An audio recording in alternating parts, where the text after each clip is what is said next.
بسم الله والصلاة والسلام على رسول الله سيدنا محمد عليه الصلاة والسلام. ازيكم عاملين ايه؟ يا رب تكونوا دايما بخير. هعمل لكم بقى وصفة كيكة كده لذيذة وسهلة وسريعة.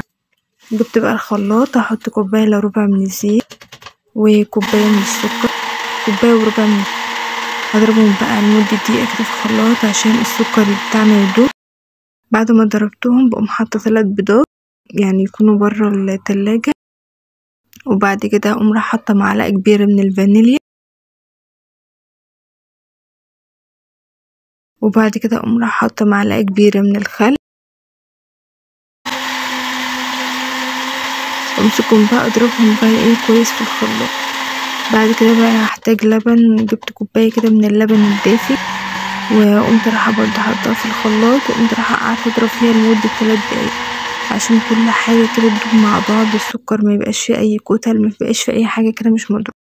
وقمت رايحة حطاهم في طبق، واقوم رايحة نخلة عليهم بقى حوالي 3 كوبايات كده من الدقيق، 3 كوبايات ونص من الدقيق، واديتهم تقليبة وحطيت لهم معلقتين نشا كبار ونص معلقة صغيرة من الملح.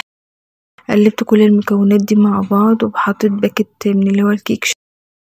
الطريقة دي حلوة اوي للكيكة، هتطلع كلها متساوية، هقولك ازاي، وكمان فاتحة وهشة وجميلة. هقلبهم كده الاول كويس، واقوم طبعا لقيت القوام لما يبقى تقيل معاكي زوديه ايه لبن خفيف، زوديه دقيق، وهكذا لغاية اما القوام بتاعك.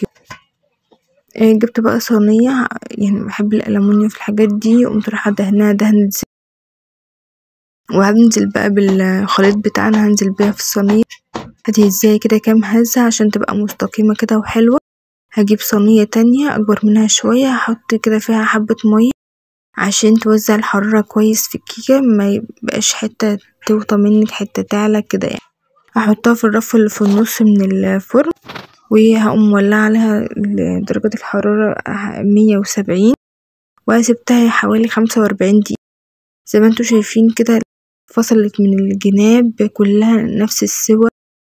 ده طبعا بسبب الصينية اللي انا كنت حطاها تحتيها. شلت الصينية بعد 45 دقيقة، سبتها ثانيتين كده تنشف من تحت، وقمت مطلعها. هسيبها تبرد وتقطعيها وبألف هنا، جميلة طعم تحفة. لو عندك كمان بشر برتقال ممكن تحطي، تبقى بالبرتقال تبقى حلوة.